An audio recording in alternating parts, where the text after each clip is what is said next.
Muito bem, nesse vídeo vamos ver com que resolução devemos preparar nossas imagens para impressão. E o primeiro ponto importante é fazer uma distinção entre dois tipos bem diferentes de imagens, que eu gosto de chamar de imagens fotográficas e imagens gráficas.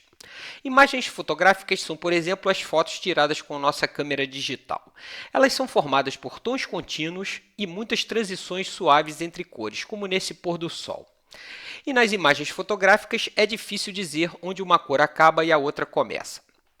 Por outro lado, as imagens gráficas são imagens bem definidas e sem tons intermediários. São desenhos, grafismos e ilustrações onde, ao invés de transições suaves, temos traços e áreas com cores chapadas e bordas bem definidas. E nessa categoria também estão incluídos símbolos gráficos, logotipos e tipografia. Muito bem, então vamos ver com que resolução devemos preparar nossas imagens, começando pelo processo de impressão com tons contínuos, típico das impressoras laser e jato de tinta. E quando imprimimos imagens fotográficas como essas, normalmente não precisamos de mais do que 300 pixels por polegada de resolução. 300 pixels por polegada é um número de pixels suficiente para representar bem as transições suaves sem que apareçam faixas de cor. E qualquer resolução acima de 300 faz com que o arquivo fique mais pesado e a impressão fica mais lenta porque mais informação precisa ser processada. E esse excesso de informação não vai fazer diferença na qualidade de impressão. E se tamanho de arquivo e velocidade de impressão forem fatores críticos, por exemplo, se você estiver imprimindo muitas imagens, você até pode usar resoluções menores como 240 pixels por polegada.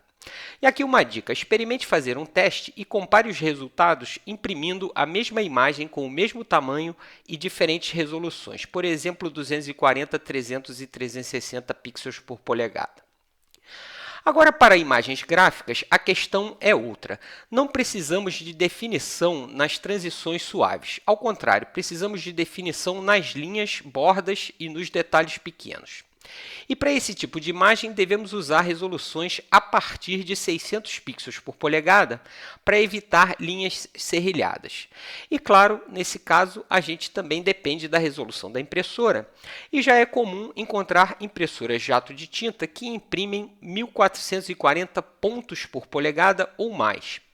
De maneira que, dependendo da impressora, você pode preparar suas imagens com resoluções bem altas e tirar vantagem da resolução de impressão. Muito bem, agora vamos ver com que resolução devemos preparar as imagens para impressão com o processo meio-tom. E vamos começar com a imagem fotográfica. E nesse processo, as imagens são decompostas e as cores são separadas em 4 imagens, uma para cada tinta, cian, magenta, amarelo e preto. E essas imagens também são formadas por pontos, e como as tintas são translúcidas, quando impressos, os pontos de tinta superpostos criam a ilusão de tons contínuos. E essa retícula meio-tom é medida em LPI, linhas por polegada, também conhecida como linhatura. E aqui a regra é simples. Você deve preparar a imagem com uma resolução que seja o dobro da linhatura. E a linhatura deve ser adequada ao tipo de papel no qual a imagem será impressa. Por exemplo, se o papel for de baixa qualidade, como o papel jornal, que é muito poroso, a tinta espalha muito. E por isso, a linhatura deve ser baixa, variando entre 75 e 100 linhas por polegada, para que os pontos sejam bem grandes. E a resolução da imagem deve ser o dobro da linhatura. E se o papel for de qualidade média, a linhatura típica é 133 linhas por polegada e as imagens devem ter resolução de 266 pixels por polegada. E se o papel for de alta qualidade, como o coucher mate, por exemplo, a linhatura pode ser mais alta, com 150, 175 ou até 200 linhas por polegada, para que os pontos sejam bem pequenos e assim você tem maior definição e maior qualidade de impressão. E, novamente, a resolução em pixels por polegada da imagem deve ser o dobro da linhatura. E qualquer resolução acima do dobro da linhatura faz com que a imagem fique mais pesada e demore mais para ser processada. E esse excesso de informação também não faz diferença na qualidade de impressão.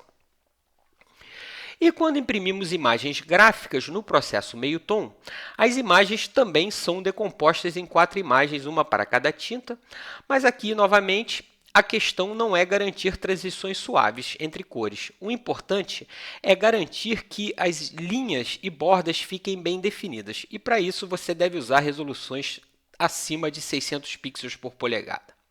E a propósito, a resolução do fotolito ou da chapa de offset pode chegar a resoluções altíssimas, como até 2.500 pixels por polegada. Muito bem, e para terminar, algumas dicas. Primeiro, que é sempre bom consultar o impressor e definir o tipo de papel e alinhatura adequados para o seu trabalho antes de preparar as imagens. Segundo, que você deve evitar ampliar a imagem na hora da impressão e também depois de aplicar a imagem em outro programa, como por exemplo no Illustrator ou no InDesign. Isso porque, ampliando a imagem fora do Photoshop, a resolução diminui e os pixels ficam maiores para preencher as novas dimensões definidas na ampliação. E por último, que quando você está manipulando, corrigindo e retocando, é sempre melhor trabalhar com a imagem grande com muitos pixels e quando a imagem estiver pronta, criar uma cópia e fazer o redimensionamento preparando a cópia com o tamanho e a resolução adequados para o processo de impressão. Muito bem, e no próximo vídeo vamos ver os dois tipos de redimensionamento, Resample e Resize. Fique ligado!